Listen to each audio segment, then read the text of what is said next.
আমাদের একজন ভাই বাংলাদেশে দেখলাম গতকালকে একটা বক্তব্য দিয়েছেন, সোশ্যাল মিডিয়াতে ভাইরাল, যে আমরা চায়না চিন্তা করে 2080 সালে মানে চায়না কোথায় থাকবে, আর আমরা 71 সালে কি হয়েছিল সেটা নিয়ে 24/7, যেটা আমার সব সময় আলোচনার বস্তু। মাঝে মাঝে অতীতে আমি ভালগার ল্যাঙ্গুয়েজ ইউজ করেছিলাম এগেনস্ট দোজ পলিটিশিয়ানস।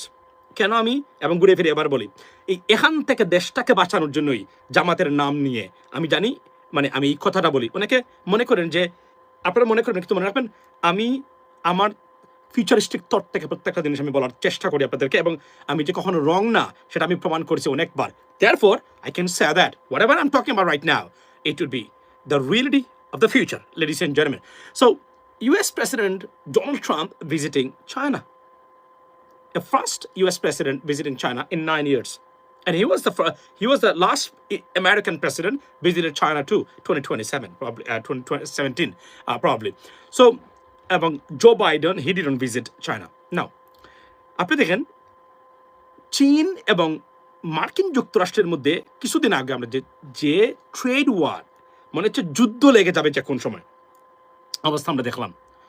সব কিছুকে গাটিয়ে তারা নিজেদের ব্যক্তিগত স্বার্থ নয়, দেশের স্বার্থে কিভাবে এক হতে পারে এবং ভিজিট হতে পারে এই সময়ে, যেখানে ইরান যুদ্ধে সরাসরি, এটা মানে আন্দাজের বক্তব্য না, এটা আপনারা সবাই জানেন, আমরা জানি যে এখানে আছে, এবং সবাই এটা সবসময় বলেও যাচ্ছেন যে আপনার যে মার্কিন যত ইন্টেলিজেন্স আছে সবাই বলছে যে এই যুদ্ধে যদিও আপনার চীন এই যুদ্ধে বা রাশিয়া জড়িত নয় সরাসরি, মানে তারা মানে আপনার যুদ্ধে, কিন্তু এর বাহিরে যত কিছু আছে সব কিছু দিয়ে মানে চীন এবং রাশিয়া আপনার এই মানে ইরানকে তারা সহযোগিতা করে যাচ্ছে প্রতিনিয়ত। আর এটা যে কতটা সত্য তার হচ্ছে, মানে 4টা satellite company, Chinese satellite company, তাদেরকে আজকে স্যাংশন দিয়েছেন, মানে স্যাংশন ইম্পোজ করেছে মানে মার্কিন যুক্তরাষ্ট্র। যদিও চীন বলেছে this are private companies, but to be honest with you, in China there is nothing private. It's a communist country, everything has to be controlled by the government this way that way. So ladies and gentlemen, এটা হলো সবচেয়ে বড় important ব্যাপার আজকে। এবং আপনি দেখেন যে পৃথিবীর সবচেয়ে এক্সপেন্সিভ ফ্লাইট ছিল মানে আপনার প্রেসিডেন্ট ট্রাম্পের এয়ারফোর্স 1 যখন মানে আমেরিকা থেকে রওনা দিয়ে চীনে যেটা পৌঁছলো। ওয়াই আই সে দ্যাট, এটাতে আমেরিকান প্রেসিডেন্ট ছিলেন, সারা মার্কিন যুক্তরাষ্ট্রের টপ লেভেলের এইডস এবং অফিসিয়ালস ছিলেন। At the same time Elon Musk থেকে শুরু করে টিম কুক থেকে শুরু করে মানে মানে আমেরিকার বিখ্যাত, পৃথিবী বিখ্যাত যত বাঘা বাঘা ধনী আছেন তারা প্রেসিডেন্ট ট্রাম্পের সাথে এই মানে ফ্লাইটে ছিলেন। এই জন্য এটাকে দ্য মোস্ট এক্সপেন্সিভ ফ্লাইট হিসেবে আখ্যায়িত বা উল্লেখ করা হচ্ছে এই মুহূর্তে। That is the reason why, that's why. এবং অনেক জার্নালিস্ট যারা আছে, পৃথিবী বিখ্যাত জার্নালিস্ট যারা আছেন, তারাও তো এখানে গেছেন লেডিস এন্ড জেন্টলম্যান। সো আপনি কল্পনা করেন এখানে বিষয়টা যে আপনার এখানে ইরান নিয়ে কি মানে আলোচনা হয়েছে, সেটা আমি আসছি এখানে। মানে এটা সত্য যে মানে চীনের কোম্পানিগুলা, স্যাটেলাইট কোম্পানিগুলাই ইরানকে এই মানে আপনার টেকনিক্যাল বা আমি যদি বলি যে মানে টেকনোলজি দিয়ে বা ওই মানে আপনার এই যে স্যাটেলাইট সুবিধা বা আপনার এই ধরনের তথ্য দিয়ে তারা মার্কিন বা ইউএস মানে ইনফ্রাস্ট্রাকচার বা মিলিটারি ইনস্টলেশনস বা অ্যাসেটস যত জায়গাতে আছে সেগুলা পিন পয়েন্ট করে দিয়েছে চীনের এই কোম্পানিগুলা, এবং রাশিয়া তো সেখানে আছে। এত কিছুর পরে, এবং এটা সিআইএ সহ পৃথিবী বিখ্যাত যত MI5 বিখ্যাত যত ইন্টেলিজেন্স এজেন্সি আছে তাদের সরাসরি রিপোর্টটা হলো yes they did, and this is এবং চীন কিন্তু এটা রিজেক্ট করে নাই, অস্বীকার করে নাই। তারা বলছে যে আপনি স্যাংশন দিয়েছেন, this is not affiliated with the Chinese government, বা অ্যাজ ইউ নো চীনে কোনো প্রাইভেট কোনো কিছু বলতে কোনো শব্দ নেই। আপনার গড়ে যে মানে মানে এই যে পানির যে লাইনটা আছে সেটা কোনো না কোনোভাবে সরকারি, মানে যে পানিটা কিনে খান মানে সরকারি, মানে কি মানে দেশের মানে ওই যে কমিউনিস্ট রেজিম বা ইউএস চাইনিজ গভর্নমেন্টের মানে অধীনে এটা। তো এই দেখেন আপনি, এরপরেও প্রেসিডেন্ট ট্রাম্প ভিজিট করলেন, এবং তাও শুধু ভিজিট নয়, মানে পৃথিবী বিখ্যাত যত ধনী মানুষ আছেন, আমেরিকান ধনী মানুষ, এবং এরাই তো পৃথিবীর সবচেয়ে বড় বড় ধনী, রাইট, তাদেরকে নিয়ে উনি গেছেন। দেশের স্বার্থ তাকে তারা কিভাবে দেখেন তার একটা মূল্যায়ন এখানে আপনারা বুঝতে পারবেন। কিন্তু আমরা এই জায়গা থেকে পৌঁছতে পারবো কখনো, এটা হচ্ছে সবচেয়ে বড় প্রশ্ন। গতকালকে আমি যখন সময় পেয়েছিলাম আমি আপনাদেরকে এটা বলেছিলাম লেডিস এন্ড জেন্টলম্যান। সো উনি গেছেন, উনি দেখেন উনি সফর করতেছেন এবং কি ধরনের একটা অবস্থা সেখানে, উনাকে লাল গালিচা Hundreds of kids waving Chinese and American flags as the president prepares to begin his high-stakes summit. Among the president's entourage, top American CEOs.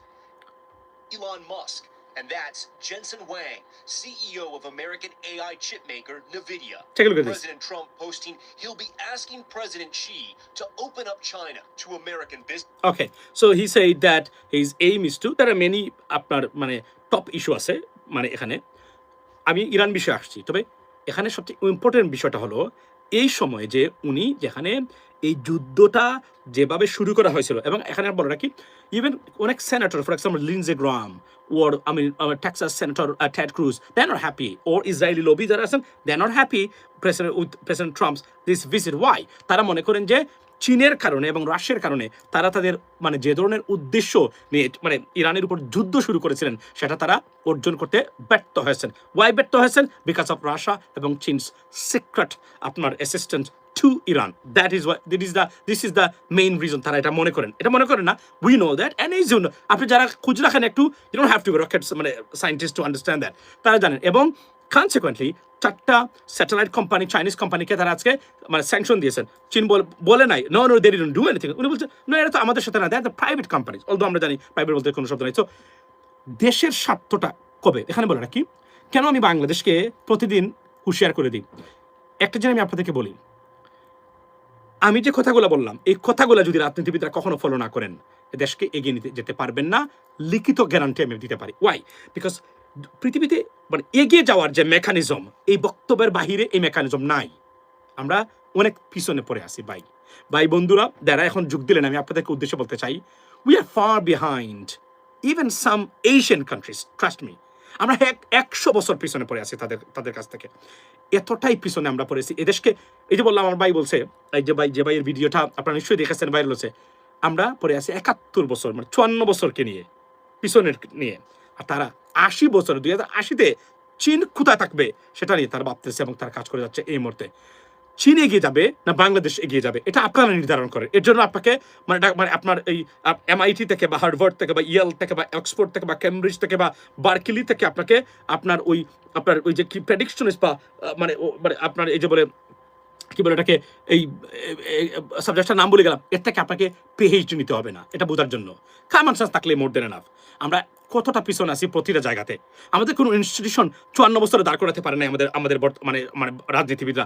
Not a single institution বুকে হাত দিয়ে বলতে পারবেন না this institution can work freely independently without having any kind of influence or rejecting influence from the or intimidation from the government or the ruling party.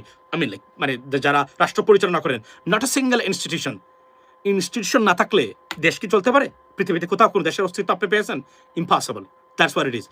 কিন্তু এখানে সবচেয়ে গুরুত্বপূর্ণ দেখেন আপনি, চীনের সাথে এই ভিজিটটা সবচেয়ে বেশি সিগনিফিকেন্ট। এখানে একটা জিনিস বলে রাখি, প্রেসিডেন্ট ট্রাম্প পাকিস্তানের সাথে দেখেন মেকানিজমগুলো কোথায় যাচ্ছে, আমরা শুধু খালি বাইরের খবর জানি।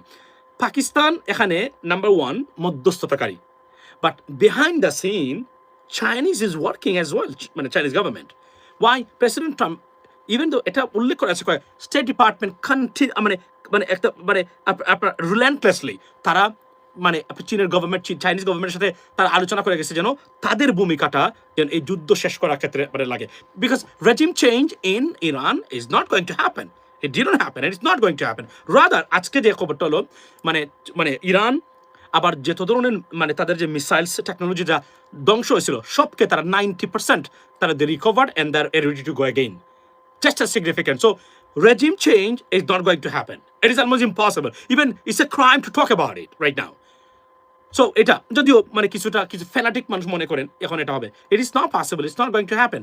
কিন্তু দেখেন আপনি এরপরেও, এবং এটা কেন এটা দেশের স্বার্থটাকে গুরুত্ব দিচ্ছে, বিকজ ব্যবসায়ী যারা একটু আগে আপনারা যে ক্লিপটা শুনলেন তাদেরকে যে গুরুত্ব দিয়ে নেওয়া হয়েছে চীনে AI টেকনোলজি থেকে শুরু করে মানে চিপ মানে ম্যানুফ্যাকচারিং সব কিছুর জন্য ব্যবসায়ীদেরকে, এবং মানে চীনকে অনুরোধ করেছেন president Trump to open up for US আপনার কোম্পানিজ ওর মানে US মার্কেটস। সো এটা আপনি কল্পনা করেন আমি কেন বারবার বলি দেখুন আমরা পৃথিবীর এত শক্তিশালী অর্থনৈতিক দেশ যুক্তরাষ্ট্র, এর সাথে আপনি পাল্লা দিলে আপনি কোনোদিন আপনি বাঁচতে পারবেন না। আপনি গরিব থেকে গরিব হবেন। এখন আপনি প্রশ্ন করতে পারেন যে তাহলে ইরানের কি হয়েছিল? ইরান দরিদ্র একটা দেশে পরিণত হয়েছে মানে ইউএস স্যাংশনের কারণে। নাও মিলিটারিলি কেন তারা আপনার এখন পর্যন্ত তারা সক্ষম আছে? ওয়াই? বিকজ তাদের যা অর্থ তারা তেল আছে, তাদের তেল আছে। এখন এই কারা মানে কে ইরানকে বাঁচিয়েছে? Number 1 China. চায়না যদি তেল না কিনতো, ইরানিয়ানরা বাংলাদেশে এসে ভিক্ষা করতো আজকে। বিশ্বাস করেন, চায়না যদি না থাকতো, চায়নার উপস্থিতি, ইরানিয়ান মানুষ যারা আছে বাংলাদেশে এসে ভিক্ষা করে তারা তাদেরকে খেতে হতো। এমন সিচুয়েশনে তারা পড়তো। আসলে ইরানের আর কিছুই নাই, শুধু আছে কোনটা? শুধুমাত্র তেল।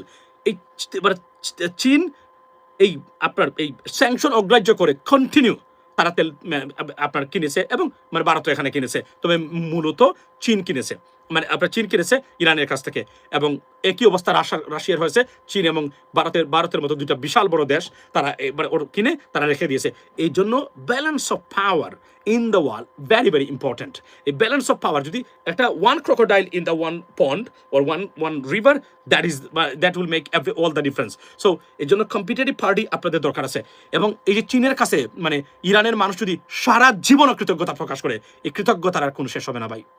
এই কৃতজ্ঞতার জীবনে শেষ হবে না। সারা জীবন যদি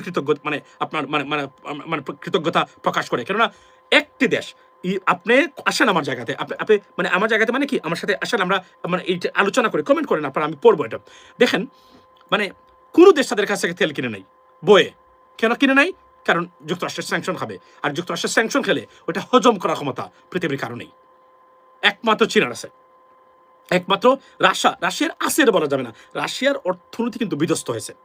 আপনি এরোফ্লোট, তাদের যে মেইন ইন্টারন্যাশনাল এয়ারলাইন্স, মনে আছে বাংলাদেশের সার্ভিস ছিল এটার, আমি যখন আসি তখন এরোফ্লোট ছিল বাংলাদেশে, সেটা ধ্বংস হয়ে গেছে। বিভিন্ন বিদেশি কোম্পানি যারা আমেরিকান বা পশ্চিমা বিশ্বের সব ধ্বংস হয়ে গেছে, নাই তারা। যদিও এটার রিপ্লেসমেন্ট চীন তৈরি করার চেষ্টা করেছে, বাট এই ব্র্যান্ডগুলো তো পৃথিবী বিখ্যাত। For example Coca Cola, McDonald's, Starbucks, Dunkin doughnuts, আপনি যদি বলেন, বা আপনি জনসন অ্যান্ড জনসন, যতই ব্র্যান্ড থাকুক না কেন, এদের রিপ্লেসমেন্ট তো আপনি করতে পারবেন না, পৃথিবীতে কোথাও হবে না, এবং হয়েও নি এখন পর্যন্ত।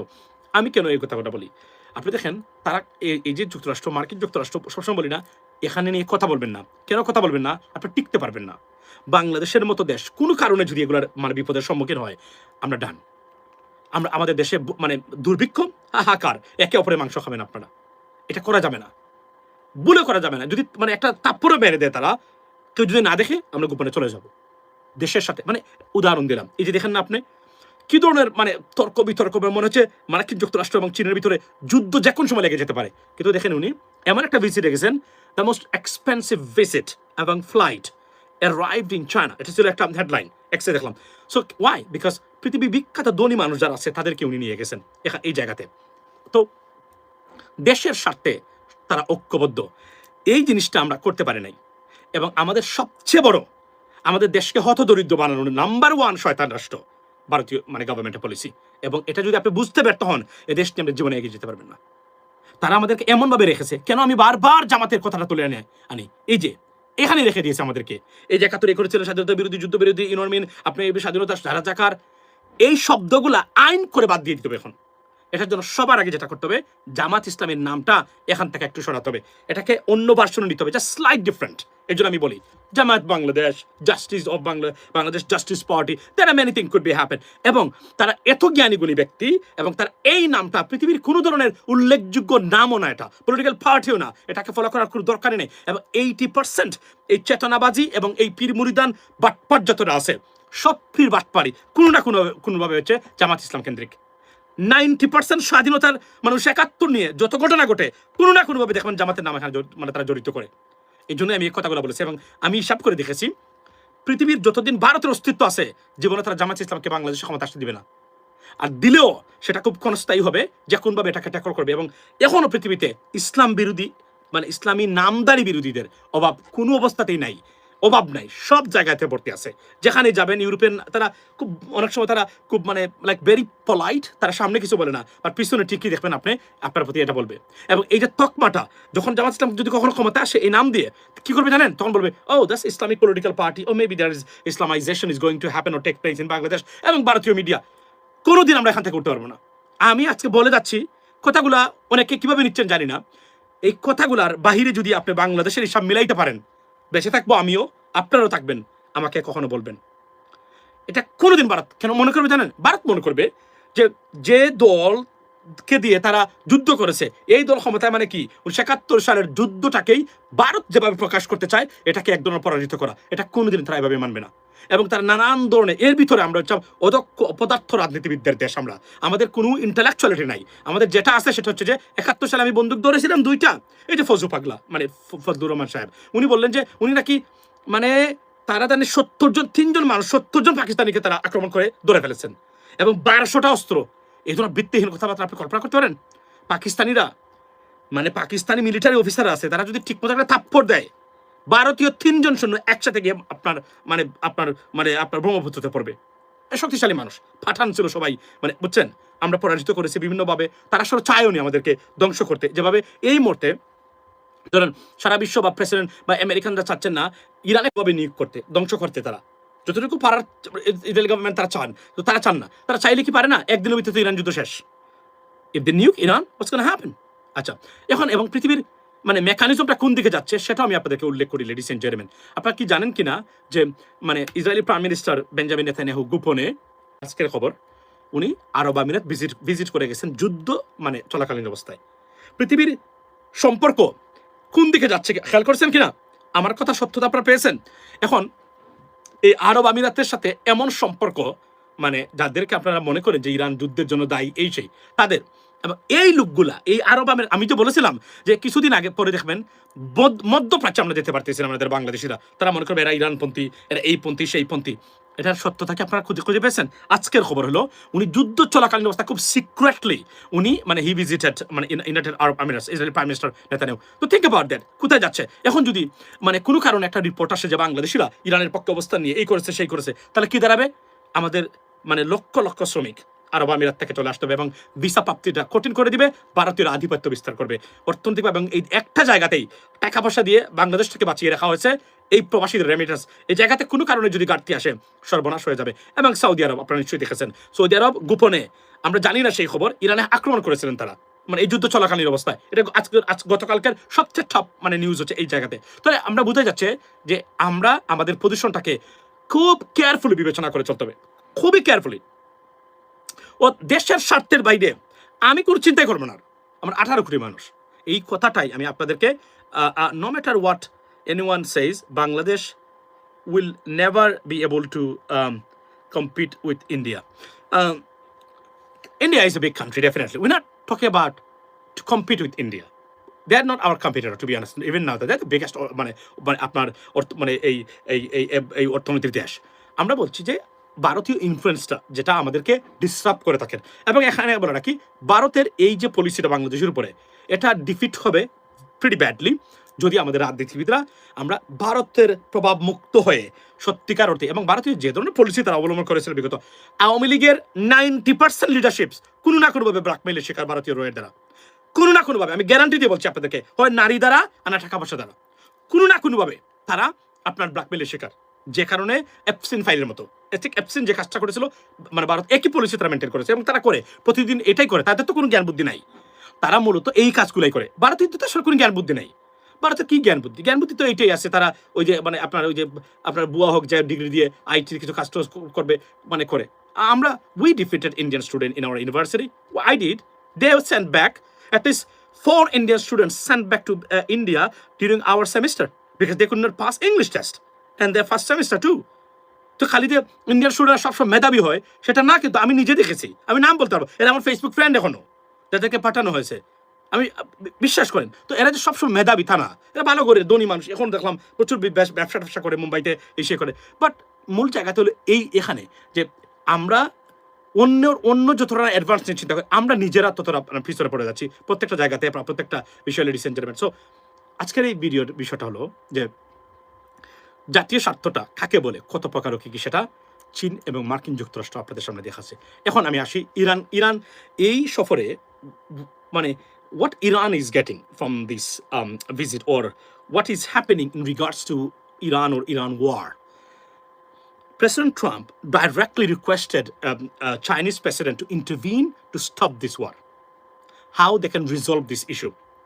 মানে প্রেসিডেন্ট ট্রাম্প চাইনিজ প্রেসিডেন্টকে অনুরোধ করেছেন এই বিষয়টাতে ইনভলভ হওয়ার জন্য, যাহাতে যুদ্ধটা শেষ হয়ে একটা সুন্দর একটা প্রক্রিয়ার মধ্যে যায়।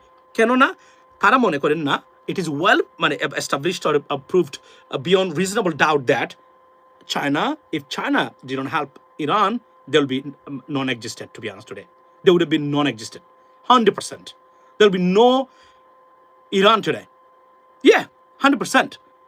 এটা হচ্ছে সবচেয়ে বাস্তবতা। তাদের উপরে স্যাংশন আছে, ডলার নাই। কারা এই সহযোগিতা করে?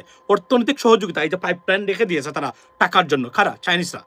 এই চীনের কারণে ইরান ঠিকই আছে, আর নাহলে ইরান তো সব দিক দিয়ে হতদরিদ্র। তারা একটা আপনার বিমানের যন্ত্রাংশ কিনতে পারে না তারা, বিকজ তাদের স্যাংশনের কারণে। কেউ বিক্রি করবে না তো। যদি এটা খবর আসে তাহলে ওই ব্যক্তিও স্যাংশন প্রাপ্ত হবে, ওই প্রতিষ্ঠানও স্যাংশন প্রাপ্ত হবে, এবং এই প্রতিষ্ঠান সংশ্লিষ্ট যত ধরনের রিজার্ভ আমেরিকান বা পশ্চিমা কোনো দেশ আছে will be blocked or frozen. That's it. So এটা কেউ বই এই কাজটা করতে চায় না বা করবে না। That's the bottom line, ladies and gentleman. So এই মানে লাইভের মূল বিষয়বস্তু হলো জাতীয় স্বার্থ কিভাবে প্রভাবিত করে আপনার নিজের ব্যক্তিগত স্বার্থটাকে। আপনি দেখেন আপনার পলিটিক্যাল ক্যারিয়ার কোথায় গেছে। এই ভিজিটটা, this visit will boost president Trump's political career কিছুটা হলো। উনি কিন্তু মারাত্মক ধরনের বিপদগ্রস্ত আছেন এই মুহূর্তে আমেরিকাতে পলিটিক্যালি, আপনারা নিশ্চয়ই জানেন। সো এটা হচ্ছে সবচেয়ে বড় বাস্তবতা। এই জন্য আমি সবসময় বলি যে মানে বাংলাদেশের উচিত হলো, বাংলাদেশের জাতীয় স্বার্থ বিঘ্নিত হয় কোনো কারণে, মানে আপনার এই ডিস্টার্ব হয়, এদের কোনো কাজে না যাওয়া। আমি বিএনপি সরকারকে ধন্যবাদ দেই। পররাষ্ট্র মন্ত্রণালয় এক ভেরি স্মার্ট কাজ করেছে। এখানে যদি আমি জানি না এনসিপিরা থাকলে কি করতো, বা জামায়াত ইসলামীরা থাকলে তারা কি করতেন। আপনি যুদ্ধ যেতে পারবেন না মার্কিন যুক্তরাষ্ট্রের সাথে। আমি বারবার উদাহরণ দিয়েছি, আপনারা নিশ্চয়ই দেখেছেন। গত কয়েকদিন আগে আমি বলছিলাম যে আমরা পৃথিবীর সপ্তম অষ্টম অর্থনীতির দেশ বলি আমরা ব্রিটেনকে। এই ব্রিটেন মানে আপনার মার্কিন যুক্তরাষ্ট্রের 50তম স্টেট যে আছে, স্টেটের যে অর্থনীতি, সেই অর্থনীতির চেয়েও মানে পিছনে। এখন একটা দেশ কতটা সুপার পাওয়ার, অর্থনৈতিকভাবে কতটা অ্যাডভান্স, জাস্ট ইমাজিন মানে লেডিস এন্ড জেন্টলম্যান। এবং এই যে আমাদের পত্রিকাতে দেখি প্রায় সময় আলোচনা করে যুক্তরাষ্ট্র অর্থনৈতিকভাবে, অর্থনীতি বিষয় নিয়ে টাকা খরচ হয়েছে, এটা নিয়ে আপনারা কোনো চিন্তা করবেন না এই দেশের। এটা আমি জেনে বলছি। মূল সমস্যা হলো তাদের যে পৃথিবীতে তারা মুরব্বী হিসেবে থাকতে গেলে তাদের ইনফ্লুয়েন্স মার্কিন যুক্তরাষ্ট্রের ইনফ্লুয়েন্স দিনচে দিন কমতে থাকবে যদি না এভাবে আপনার এই যে রিলায়েবল পার্টনারের জায়গা থেকে যদি কোনো কারণে মানুষের সন্দেহ এবং অবিশ্বাস সৃষ্টি হয়। That's what is exactly happen. এবং এই যুদ্ধগুলাতে মানে মার্কিন যুক্তরাষ্ট্রের দুশ্মনের সংখ্যা বাড়তেছে, মানে তাদের নিজের জাতীয় স্বার্থ কোনোভাবেই রক্ষিত হচ্ছে না। কেননা মার্কিন যুক্তরাষ্ট্র মার্কিনীরা মনে করেন this is not the war, they should have been involved in this war, because এটা মার্কিন যুক্তরাষ্ট্রের কোন স্বার্থকেই রক্ষা করে না। যদিও তারা মানে নিউক্লিয়ার ওয়েপন, নিউক্লিয়ার এই সেই বলে এটাকে নাম্বার 1 মানে প্রায়োরিটি তারা দিয়ে থাকেন। ইনফ্যাক্ট এটা হচ্ছে শুধুমাত্র এইটা বলার জন্য যে তারা যুদ্ধে জড়িত হয়েছেন, এটাকে কোনোভাবে বাইপাস করে বা এটাকে কভার আপ করার জন্য, লেডিস এন্ড জেন্টলম্যান। সো এবার সবচেয়ে গুরুত্বপূর্ণ বিষয় হলো যে আমাদের এই যে মানে তাদের যে দেশের স্বার্থে তারা কি করতে পারে। এবং এখানে বলে রাখি, আজকে প্রতিটা জায়গাতে আমরা এগিয়ে যেতে পারবো যদি আমরা ভারতকে ট্যাকেল করতে পারি। প্রতি মুহূর্তে ভারত আমাদের অর্থনৈতিক অগ্রগতির জন্য বাধা। এখন প্রশ্ন হলো, ভারতকে তো আমরা দোষী, কিন্তু আমি যদি ঠিক থাকি, আমি যদি চেষ্টা করি, আমরা কি পারবো না? অফকোর্স আমরা পারবো। এই যে ধরেন এই যে চীনে তারা গেল, মানে আমেরিকান বিজনেসম্যানরা, এরা কি বাংলাদেশে আসতে পারে না? বাংলাদেশ ভিজিট করতে পারে না? এটা করতে গেলে আমাদেরকে কিছু কাজ করতে হবে। আমরা যদি সবসময় শুধু একতরফা কাজ করি, আমরা যদি সাদিক কায়েমের মতো কোনো মানে মৃত্যুর খবর না জেনেই গায়েবানা জানাজা পড়া শুরু করে দিই, তাহলে এর মানে ফলাফল বা এর মানে যে কনসিকুয়েন্সটা কি হতে পারে সেটা কিন্তু আমি এর আগে আপনাদেরকে বলেছি, মানে এখন আবার বলে যাচ্ছি। এবং বলছিলাম আপনি মার্কিন যুক্তরাষ্ট্র দেখেন, আপনি যে মানে এই যুদ্ধের সময়ও ইসরায়েলি প্রাইম মিনিস্টার উনি আরব আমিরাত ভিজিট করে গেছেন। সৌদি আরব ভিজিট করেছেন কিনা সেটা এখন পর্যন্ত আমরা জানি না, মোস্ট লাইকলি নট। এই যদি হয় অবস্থা, তাহলে আমাদের পজিশন তো মানে, এবং ভারতীয়রা যথেষ্ট পরিমাণ টেকনোলজিক্যাল নিয়ে বসে আছে বাংলাদেশিরা ইরানের পক্ষে এটা দেখানোর জন্য সবসময়। এবং এখানেই তারা আমাদেরকে মার দেয় টেকনোলজি দিক দিয়া এবং কমিউনিকেশন দিক দিয়ে কি হবে, একটা পর্যায়ে দেখবেন আপনি মানে আরব আমিরাতও বাংলাদেশি মানে আমার যারা প্রবাসীরা, মানে আমাদের প্রবাসী শ্রমিকরা আর যেতেই পারতেছে না কোনোভাবে। আমরা সবচেয়ে বড় ক্ষতিগ্রস্ত হবো এইভাবে যদি মানে যেতে চায়। সুতরাং আমাদেরকে ইন্টেলেকচুয়াল হতে হবে, বুঝতে হবে কোথায় কীভাবে হচ্ছে। দেশের স্বার্থে যদি ইসরায়েলকে স্বীকৃতি দিতে হয়, we would recognise because our people first, that's the bottom line. এখানে একটা জিনিস বলে রাখি, তাদের সাথে প্যালেস্টাইনের সম্পর্ক খারাপ, এই জন্যই তো তারা মানে তারা মনে করেন পৃথিবীতে এই জন্য তাদেরকে রেকগনাইজ তো এটা it's out of question right now they are well established country right now recognise আপনি দিলেই কে না দিলেই কি সারা পৃথিবীতে তো তারা চলে বেড়াচ্ছে সবকিছু তারা করে যাচ্ছে সম্পর্ক রাখবেন কিনা এটা হচ্ছে ইম্পর্টেন্ট আপনার রেকগনাইজেশনের জন্য এরা বসে নাই তারা বসেও নাই তারা তাদের মতো চলছে পৃথিবীর অন্যতম মানে যদি যুদ্ধ বাদ দিয়ে তারা স্টেবল হয়ে যায় তারা পৃথিবীর অন্যতম ধনী রাষ্ট্র হয়ে যাবে ওভারনাইট কিন্তু যে ধরনের অপরাধ বা মানবতা বিরোধী অপরাধ সেখানে হচ্ছে সেগুলো তো ইগনোর করা যাবে না এগুলাকে অ্যাড্রেস করেই পরবর্তী ধাপে এগিয়ে যেতে হবে সো মেইন জায়গাতে এখানে আমি বলতে চাই লিডস এন্ড জেন্টলম্যান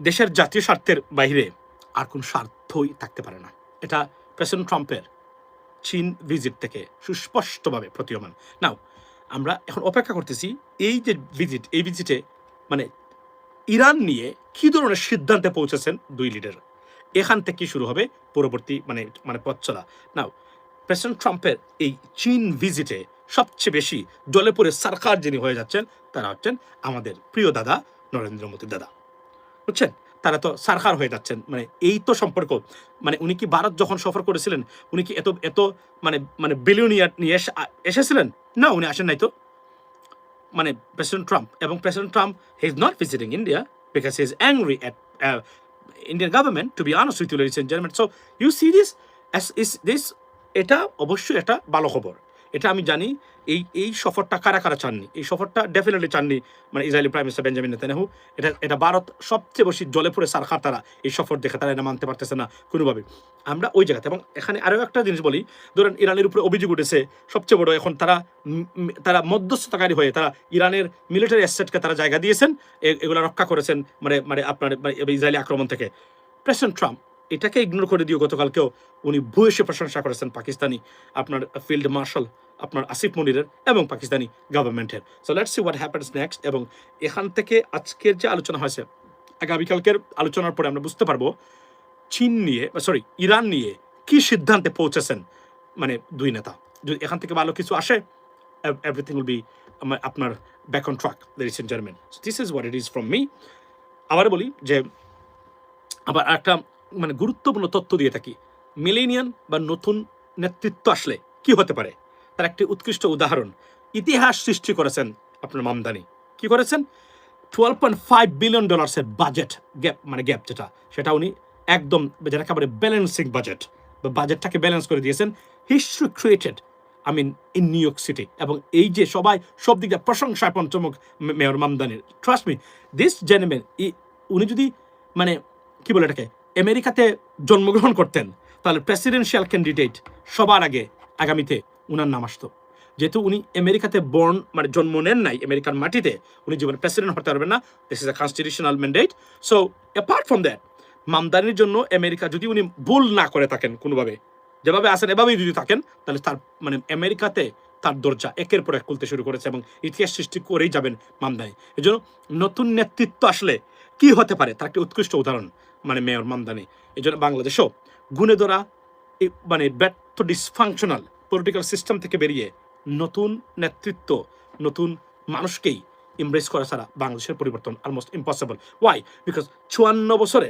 এই সেট আপ দিয়ে বাংলাদেশের কোনো ন্যূনতম পরিবর্তন হয় নাই গত 2 দিন আগে বা সময় আমি বলেছিলাম যে শেখ হাসিনা বাংলাদেশকে 100 বছর পিছনে নিছে যদিও অনেক মানে যারা আছেন তারা এসে বলবেন মানে পদ্মা সেতু করেছে আর এটা করেছে এটা উন্নতির চাবিকাঠি নয় মনে রাখবেন গুণগত পরিবর্তন যেটা শাসন ব্যবস্থা সেটা হচ্ছে ইনস্টিটিউশনাল রিফর্মস এবং গভর্নমেন্ট মানে পিপলস ইনস্টিটিউশন যত আছে এগুলাকে মানে পুট ব্যাক অন ট্র্যাক এবং তারা যেন ইন্ডিপেন্ডেন্টলি কাজ করতে পারে কান টানলে যেভাবে মাথা আসে ঠিক ইনস্টিটিউশন যখন কাজ করে ইন্ডিপেন্ডেন্টলি তখন এভাবেই মানে চলতে থাকে মানে আপনার এই যে গতকালকে দেখলাম আপনার মানে বাংলাদেশের এয়ারপোর্টে লাগেজ পেতে ঘন্টার পর ঘন্টা বসে আছেন ট্রাস্ট মি আমি আবারও আপনাদেরকে বলছি আমি একটা ভিডিও আমার ভাইরাল হয়েছিল সম্ভবত 3 থেকে 3 বছর আগে বা 3.5 বছর আগে সম্ভবত ব্যাপক ভাইরাল হয়েছিল এয়ারপোর্ট নিয়ে যে আমি বক্তব্য দিয়েছিলাম সেটা মিলিয়নস অফ এটা আমি আবার বলছি এটা এক সপ্তাহের কাজ না এই সমস্যার সমাধান করা 1 week should not take more than 1 week we have people we have resources we have money it is not a big deal nothing এটা সমাধান করা একটা এয়ারপোর্টের লাগেজ হ্যান্ডেলিংটা 54 বছর পরেও স্বাধীনতার ঠিক করা গেল না একটা দেশের রাজনীতিবিদরা কতটা ব্যর্থ হলে আপনি এই কাজটা হতে পারে আপনি দেখেন আপনি মানে কতটা ব্যর্থ থাকলে এই জিনিসটা হতে পারে। Just imagine ladies and gentleman, মানে কোর জিনিস যেগুলা, মানে image of a country is the airport. কোনো মানুষ যখন এয়ারপোর্টে ল্যান্ড করে তখন এই দেশ সম্বন্ধে একটা ধারণা পেয়ে যায়। আর বাংলাদেশের অবস্থা যদি দেখেন, আমি গেছিলাম, যদিও আমি to be honest with you, আমি মানে ভালো একটা মেহমানের মতোই সম্মানী একটা মানে পাস পেয়েছি, লাইনে দাঁড়াইতেও নাই কখনোই। বাট আই আন্ডারস্ট্যান্ড এটা মানে আমরা তো এগুলো চাই না। আমরা চাই সবাই মানে পৃথিবীর আমেরিকাতে বা ব্রিটেনে যেভাবে আমরা মানে চলাফেরা করি এভাবেই সবাই চলুক। আপনার ভিআইপি হেল্প লাগবে না তো, আপনি যদি সিস্টেম উন্নত করেন সবার জন্য সমান, যেটা ব্রিটেন বা আমেরিকাতে হয়। That's what exactly should happen and we should try to make it better ladies and gentleman. That's what it is. আবারও বলি যে আমরা, আপনারা যত বেশি বিদেশিদের ফলো করবেন, বাংলাদেশের রাজনীতিবিদদের দেখে কোনোদিন শিখতে পারবেন না। নতুন প্রজন্মের যারা আছে তাদেরকে দেখে শিখতে পারবেন না। তবে তারা যেগুলো বিদেশ দেখে শিখে এগুলোর থেকে আপনারা শিক্ষা নিতে পারবেন। এটা হচ্ছে সবচেয়ে বড় বাস্তবতা। কারণ বাংলাদেশে কোনো রাজনীতিই নেই। রাজনৈতিক কালচারের মধ্যে যা থাকে তার 10% আছে কিনা সেটা আমার সন্দেহ সবসময় আছে, এখন আছে। So that's what it is. বিদেশিদের দেখবেন তারা কিভাবে কাজ করেন, তারা কিভাবে চলাফেরা করেন, এর বাহিরে আপনি রাজনীতিতে পরিবর্তন আপনি আনতে পারবেন না। এটা কোনো দিক দিয়েই সম্ভব না। আবারও বলি, নেপালের নতুন প্রধানমন্ত্রী অনেকগুলা সংস্কার এবং হুঙ্কার দিয়ে যাচ্ছেন প্রতিনিয়তই। সে নতুন প্রজন্মের, সে প্রমাণ করেছে যে সে চাইলেই অনেক কিছু করতে পারে। এবং আপনি দেখেন মানে নতুন প্রজন্মের মিলেনিয়ানরা তারা একের পর এক ইতিহাস সৃষ্টি করে যাচ্ছেন। স্পেনের প্রধানমন্ত্রী যিনি, উনি বয়স কত আপনি কল্পনা করেন? উনি উনি উনি যে কি পরিবর্তন আনতে যাচ্ছেন। মামদানির উদাহরণটা আপনি দেখেন, যে নিউ ইয়র্ক সিটি কখনো এটা স্বপ্নও দেখে নাই, সেটা করে সে দেখিয়েছে, তাও 3 মাসের ভিতরে। চেষ্টা থাকলে এবং সত্যিকার অর্থেই যদি জ্ঞানীগুণী মানুষ রাজনীতিতে আপনি ইনপুট করতে পারেন, আপনার সম্ভব। এরপরও আমরা রাজনীতিবিদদের জন্য আমরা দান দিয়ে দিচ্ছি, দেশের জন্য নয়। দেশের জন্য দিতে গেলে প্রেশার রাখতে হবে সবাইকে, শুধু সমালোচনার মাধ্যমে নয়। কোর জিনিস যদি পরিবর্তন না করতে পারেন, এই যে আপনি আমাকে অনেকে বলেন যে ভাই আপনি হঠাৎ জামাতের নাম নিয়ে পড়ে থাকলেন কেন? আমি মনে করি this is the number 1 priority for Bangladesh right now, to be stable and to move on. Because এটা একটা ফিতনা, এবং এই ফিতনা আমরা রেখে দিয়েছি, এবং এই ফিতনা কিয়ামত পর্যন্ত জারি রাখার কোনো মানেই হয় না। মানে আপনার মানে দেশের জাতীয় স্বার্থে এখানে আমাদের চিন্তা ভাবনা করা দরকার, এবং এখানে একটা উত্তরণ এটা কোনোদিন আপনি সরাইতে পারবেন না। যতদিন বাংলাদেশ আছে এটা থাকবেই আপনার জন্য, কারণ এটা এমন একটা এঙ্গেজমেন্ট এখানে জড়িত আছে, এটার থেকে আপনি কোনোভাবেই যতই যুক্তি দেখান না কেন আপনি নিজেকে 100% সরিয়ে নিতে পারবেন না। এর একটাই পরিবর্তন, সেটা হচ্ছে যে এর আগে যারা এবি পার্টি করেছিলেন তারা চিন্তা করেছিলেন, মানে বর্তমানে এদেরকে চিন্তা করে এখান থেকে নতুন কিছু নিয়ে আসলে, এবং এই প্রধানমন্ত্রী যিনি বর্তমান বাংলাদেশের প্রধানমন্ত্রী তারেক রহমান সাহেব, উনার অধীনেই you can be flourished with your political agenda and political setup. To be honest, it's a great opportunity. And ইংরেজিতে যাকে বলে it is a high time to move forward.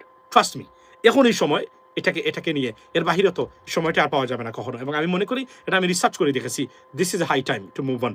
এবং আমরা এটা করতে পারি, এবং তারা করতে পারবে, তারা যদি চেষ্টা করেন। এর বিকল্প আর কোনো কিছু আপাতত আমি দেখি না, ladies and gentleman. So this is the latest is that president Trump মানে চীনে আসেন, ভিজিট করতেছেন, জাতীয় স্বার্থটাকে তারা কিভাবে প্রাধান্য দিচ্ছেন আপনি কল্পনা করেন।